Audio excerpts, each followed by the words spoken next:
All right people. सो आज बेटा अपन करेंगे बहुत ही प्यारा standard SA 330 auditor responses to assess risk. ठीक है, हम चैप्टर नंबर 3 के बिल्कुल एंड पोर्शन पे है। अगर मैं बात करूँ, बहुत ज़्यादा थ्योरी है इसमें, मतलब अच्छी खासी थ्योरी है। अब अच्छी खासी थ्योरी को सीधे याद करने जाए, अरे दिमाग घूम जाएगा। बट मैं क्या बोलता हूँ, अगर तुमने मेरे साथ में लॉजिकल समझ लिया ना, तो तुम्हें लगेगा सर ये तो कुछ भी नहीं है, ये इसमें क्या है सर, ये तो कॉमन सेंस है। बस हमें उस लेवल तक इसकी अंडरस्टैंडिंग लेनी पड़ेगी। तो आज मान के चलो, मैं आपको कुछ स्पेसिफिकली नोट्स नहीं लिखवा हुआ इसके लिए, मैं आपको कुछ अपनी बुक में से रीड नहीं करवा हुआ, जस्ट मैं आपकी अंडरस्टैंडिंग डेवलप करूँगा इस वाले लेक्चर में। ठीक है, तुम्हें बस अपने कान खुले रखने हैं, अपना दिमाग, भाई साहब दिमाग खुला रखना है अपना, और सोचना है, इंटरलिंकिंग करना है, मज़ेदार मज़ा आएगा तुम्हें। ठीक है सर, तो स्टार्ट करते बेटा। SA 330 auditor responses to assess risk. मैं तुम्हें थोड़ी सी बचपन की बातें याद कराता हूँ। सर बचपन की बातें मतलब, मैंने कहा तुमने ऑडिट में, तुम एक ऑडिटर हो, है ना, तुमने ऑडिट में सबसे पहले क्या करा? सर हमने सबसे पहले, ज़्यादा पहले नहीं, ज़्यादा पहले की बात नहीं कर रहा हूँ कि एंगेजमेंट लेटर साइन करा, ये नहीं। अरे तुमने ऐसे 315 को याद करा क्या? ऐसे 315 में तुम क्या पढ़ के आए थे भाई? Identify and assess risk of material mistreatment. बोलो ना भाई। सर ये किसने हमें सहारा दिया था? ये सहारा हमें दिया था ऐसे 315 ने। बोलो। हाँ सर, इसको हम प्यार से क्या बोलते थे? प्यार से हम बोलते थे risk assessment, risk assessment procedure. ठीक है सर। अच्छा, ये तुम्हारी कहानी थी रिस्क को आइडेंटिफाई करने की। ठीक है सर। अब मुझे एक चीज़ बता, जब तुमने रिस्क आइडेंटिफाई कर ही लिया है, तो इसके बाद में तुम क्या करोगे? सर हम रिस्पॉन्ड करेंगे, रिस्पॉन्स टू असेस रिस्क। ये कौन सा स्टैंडर्ड बता रहा है तुम्हें? ऐसे 330। क्या तुम मेरी बात को समझ पा रहे हो? प्यार से अपन इसको क्या बोलते बेटा? Further audit procedure. क्या बोलते बेटा? Further audit procedure. ठीक है सर। हमें इतना थोड़ा सा क्लैरिटी आई कि हमने क्या करा था सर। हमने स्टार्टिंग में सर रिस्क असेसमेंट प्रोसीजर करा था, जहाँ पे हमने एंटिटी को समझा था, उसके इन्वायरमेंट को समझा था, inherent risk, control risk, basically हमने आइडेंटिफाई, रूमम आइडेंटिफाई करने की कोशिश करी थी। Now you will be responding to the assess risk as per the guidance of S A 330, जिसको हम प्यार से क्या बोलते हैं बेटा? Further audit procedure. इतना थोड़ा सा क्लैरिटी है दिमाग में? इतनी क्लैरिटी है? हाँ सर। मैंने कहा आगे बात करते हैं ना, आगे बात करते हैं। सो ऐसे 315, ऐसे 315, ऐसे 315 ने बोला था identify and assess ROMM at two levels. आपको याद आ रही है क्या? दो लेवल। सो दो लेवल कौन कौन से थे?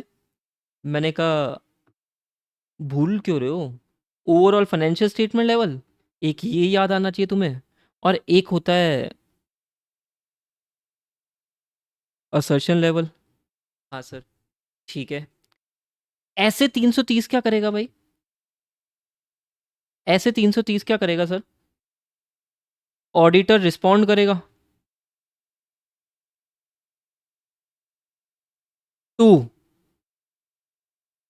Assess risk. नेचुरल सी बात है, दो लेवल पे। सर कौन कौन से? At overall financial statement level and at assertion level. ठीक है, इतना कॉन्सेप्ट समझ में आता है क्या तुम्हें? इतना कॉन्सेप्ट समझ में आता है, बस चीज़ों को कनेक्ट कर रहे हैं अपन। ठीक है सर। अब मैं तुम्हें थोड़ा सा बातें और करवा रहा हूँ। अपन थोड़ी सी टेक्निकलिटीज पे और जाते हैं। सर क्या क्या? मैंने कहा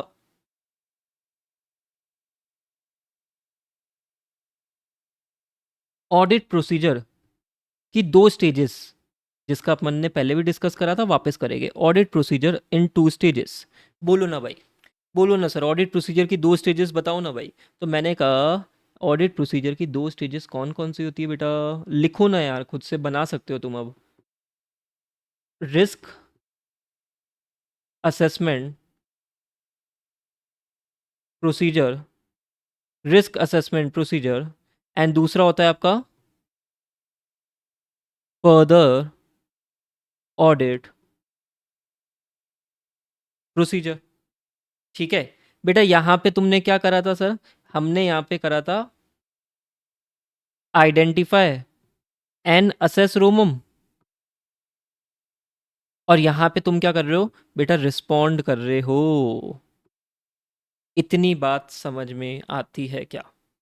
बोलो ना भाई, इतनी बात समझ में आती है क्या? ये गाइडेंस तुम्हें ऐसे 315 ने दी थी, ये गाइडेंस तुम्हें ऐसे 330 ने दी थी। सर ये क्यों बता रहे हो सर? इतना हमें समझ में आ गया। मैंने कहा नहीं आया है।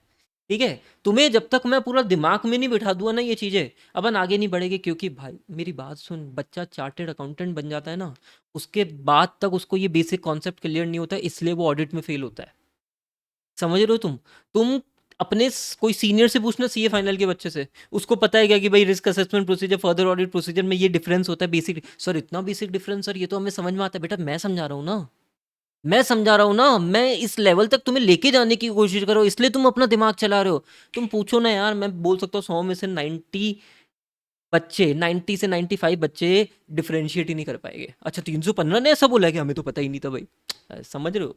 ठीक है, इतनी कहानी हमने समझी।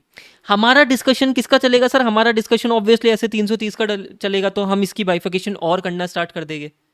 ठीक है, अभी थोड़ा सा बातों को आगे बढ़ाया जाए। बातें रुकी स्टार्ट हुई है, खत्म स्टैंडर्ड के साथ में ही होगी। So further audit procedure, further audit procedures. अब इसकी मैं थोड़ी सी बाइफिकेशन करता हूँ तुम्हारे साथ में। तो फर्दर ऑडिट प्रोसीजर की भी बाइफिकेशन है? मैंने कहा बिल्कुल है, फर्दर ऑडिट प्रोसीजर की भी बाइफिकेशन है।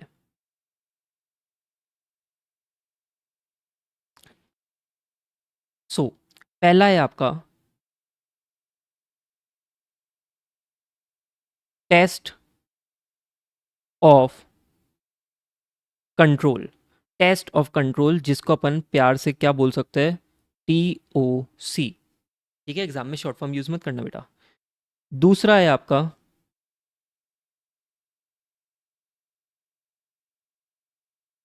Substantive procedure. दूसरा क्या है बेटा? Substantive procedure. ठीक है सर, सब्सटेंटिव प्रोसीजर की भी बाइफिकेशन है।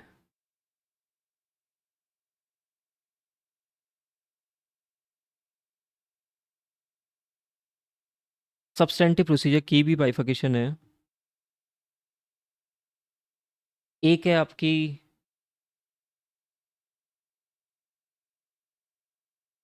टेस्ट ऑफ डिटेल्स, और आपका दूसरा है सब्सटेंटिव एनालिटिकल प्रोसीजर। ठीक है सर,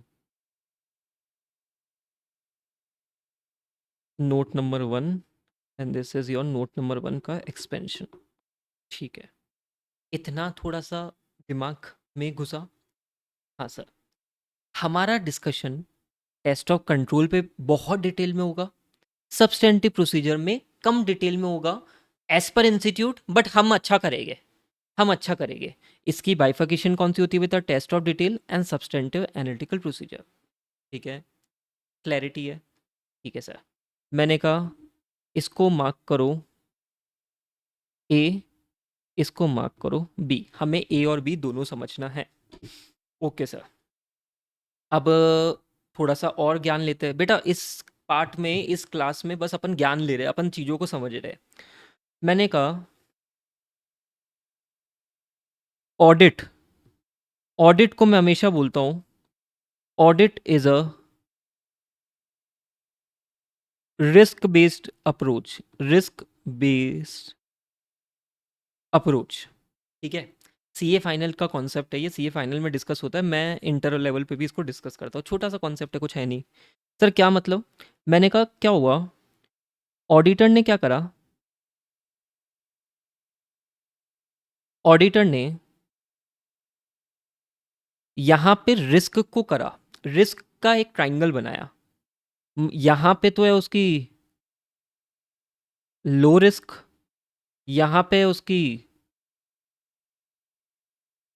मीडियम रिस्क, और यहाँ पे उसकी हाई रिस्क, ठीक है। या बोल दो रोमम, लो रोमम या हाई रोमम या मीडियम रोमम, ठीक है सर। सर ये कैसे उसने बनाया था? सर ये उसने ये सब ट्राइंगल किसके बेसिस पे बना? मैंने कहा ऐसे 315 आइडेंटिफाई एंड असेस रोमम। ये कैसे होता है? अंडरस्टैंडिंग की एंटिटी लेके, एंटिटी की अंडरस्टैंडिंग लेके, इन्वायरमेंट कंट्रोल की अंडरस्टैंडिंग लेके। ओके सर, ठीक है। अभी समझना, अब मैं बात कर रहा हूँ ऐसे 330 की यहीं पे। अब मुझे बताओ ना, कॉन्सेप्ट समझना। अगर लो रिस्क है, लो रिस्क है, तो मेरे फर्दर ऑडिट प्रोसीजर भी थोड़े से कम लगेंगे। बट अगर हाई रिस्क है तो तुम्हें ऐसा फील नहीं होता सर फर्दर ऑडिट प्रोसीजर बहुत ज्यादा लगाने पड़ेंगे, रिस्पॉन्ड ज्यादा करना पड़ेगा? मीडियम रिस्क है तो मीडियम रिस्पॉन्ड करो। तुम मेरी बात को समझ पा रहे हो? आज मुझे एक चीज बता, अगर बहुत ज्यादा रिस्की एरिया होगा, तो बहुत ज़्यादा रिस्की एरिया बोले तो मैंने कहा सपोज कर it is a area of accounting estimates, risky area, very very significant risk, अपन ने risk that require special consideration में पढ़ा भी था, जजमेंटल मैटर्स, ठीक है, या कोई नॉन रूटीन ट्रांजेक्शन है। Okay sir, as an auditor what will you do?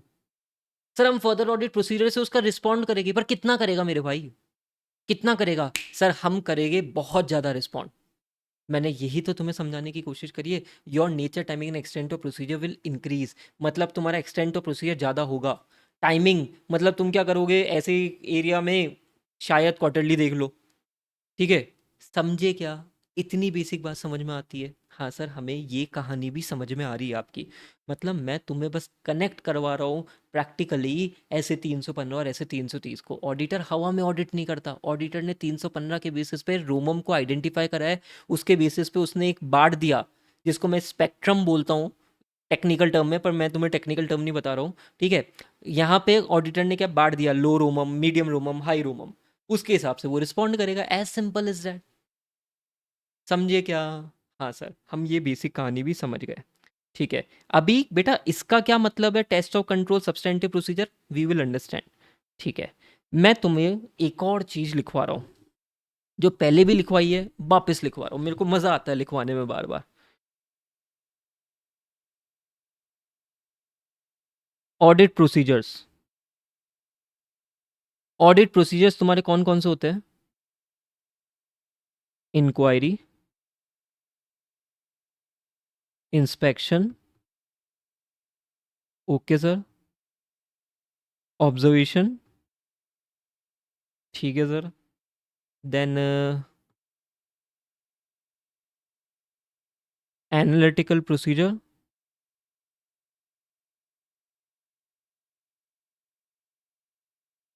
इसको अलग पेन से लिखते हैं,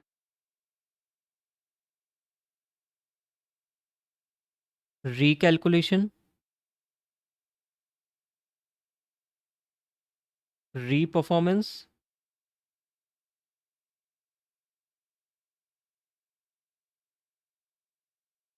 एक्सटर्नल कंफर्मेशन,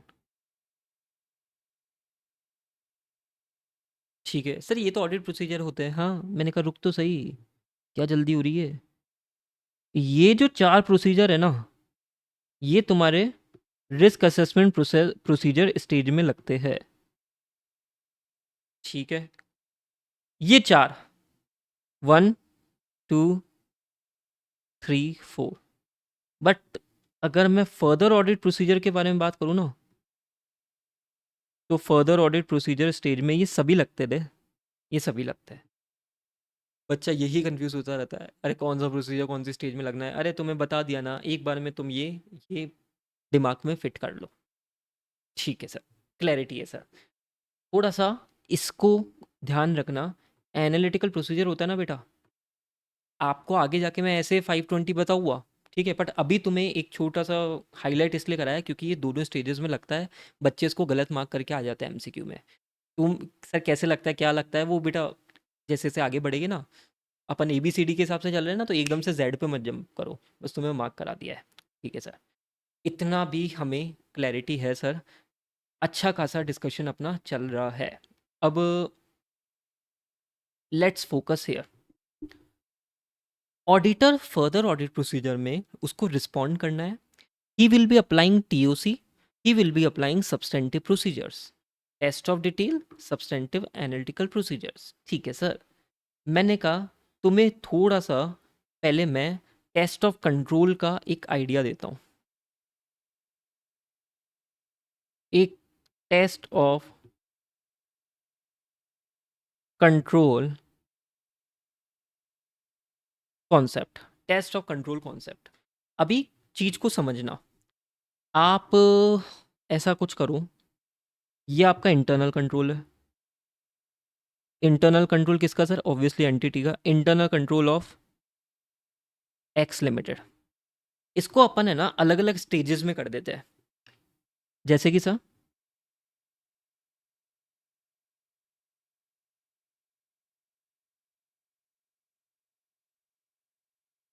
जैसे कि हमने इंटरनल कंट्रोल की अंडरस्टैंडिंग ली थी।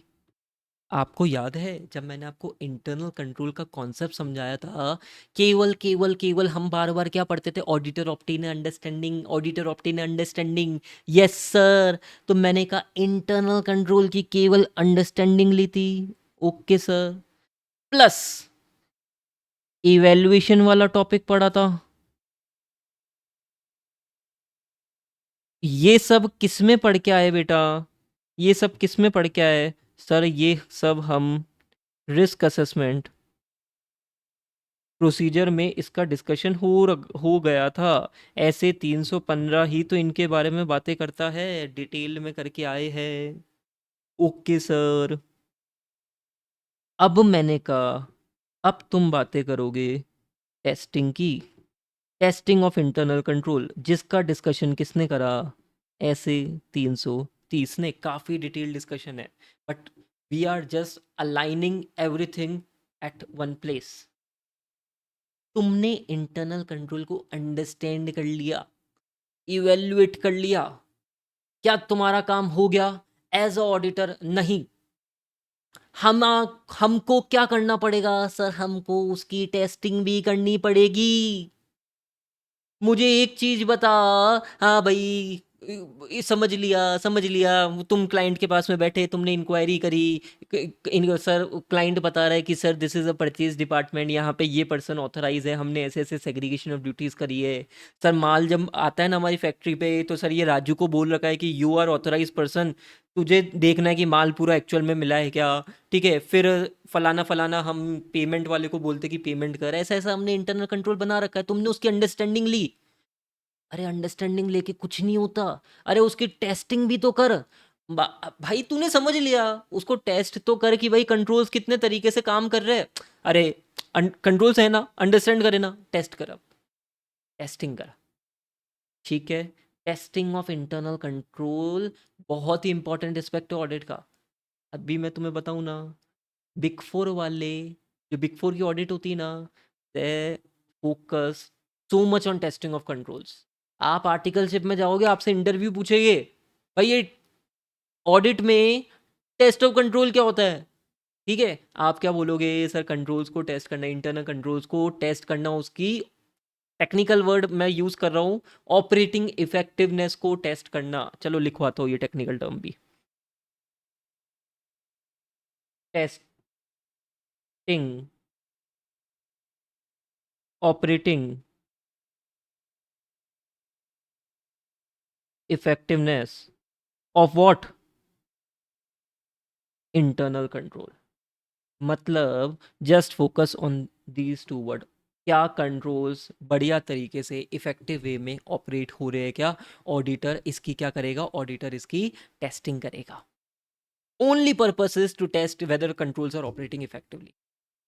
समझे? समझे? हाँ, ये हमारा टेस्ट ऑफ कंट्रोल का बेसिक कॉन्सेप्ट है। ठीक है, आगे बहुत डिटेल में डिस्कशन होगा बेटा, आगे डिस्कशन अपना बढ़ता ही जाएगा इसका। अच्छा, अभी एक कॉमन सेंस अपन समझते हैं ना। टेस्ट ऑफ कंट्रोल तुम्हें समझ में आया? अभी मैं तुम्हें थोड़ा सा लिंकिंग और बढ़ाने की कोशिश करता हूँ। I will not make it complex, very ज़्यादा कॉम्प्लेक्स नहीं करूँगा तुम्हारे लिए। अपन ने दूसरा कौन सा पढ़ा था बेटा? Substantive procedure. Substantive procedure concept. ठीक है, सब्सटेंटिव प्रोसीजर कॉन्सेप्ट क्या फोकस है? यहाँ पे आपकी दो बाइफर्केशन होती है।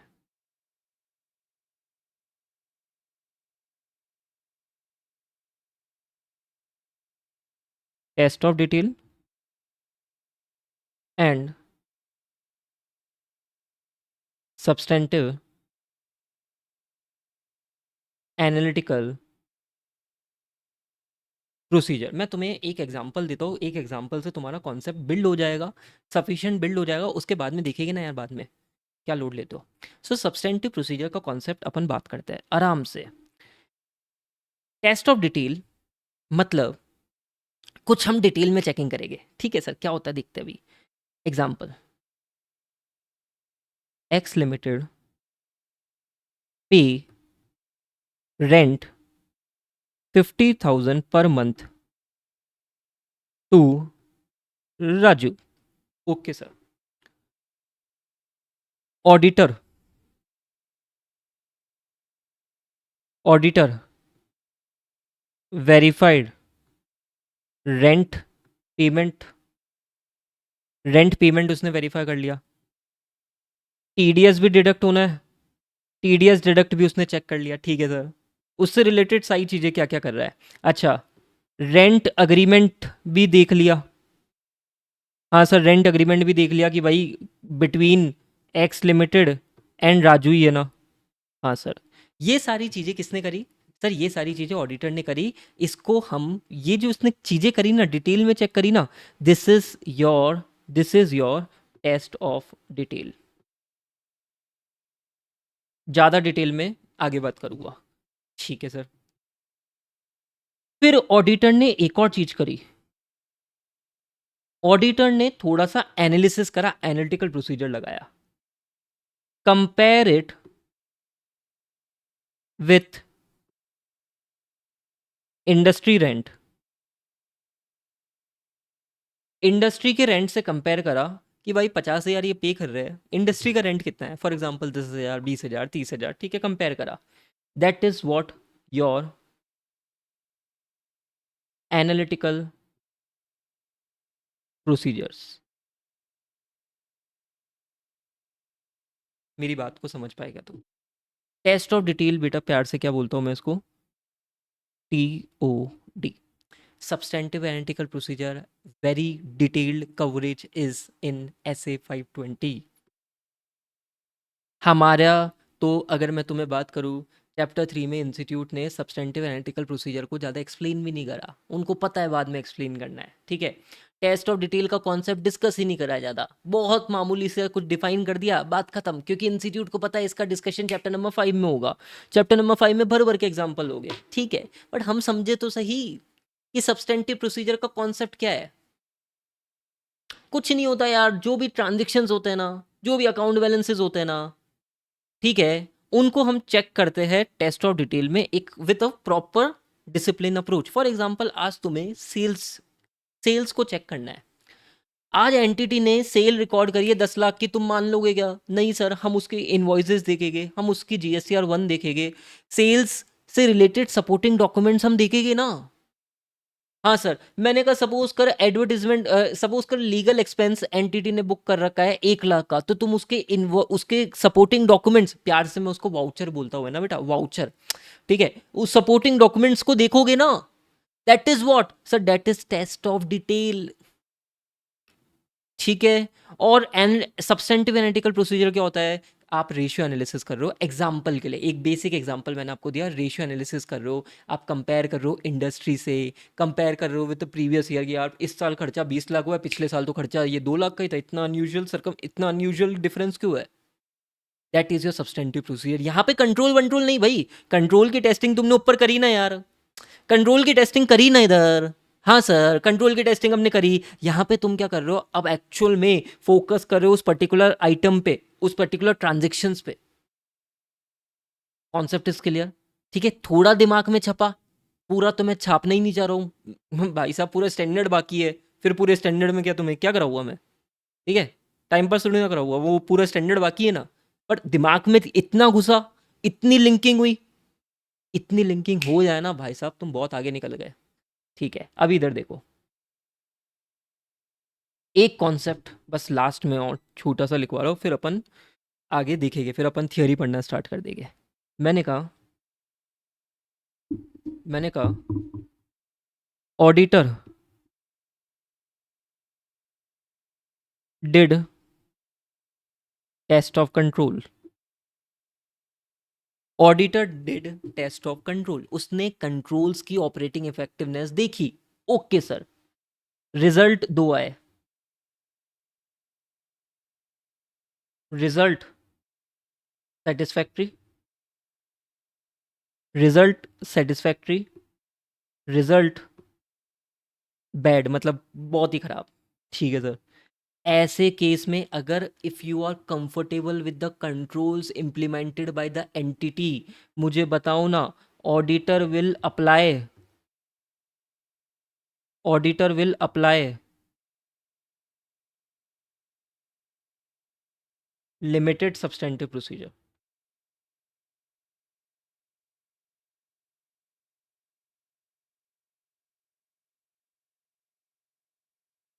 एंड अगर रिजल्ट खराब है तो आपके ऑडिट प्रोसीजर,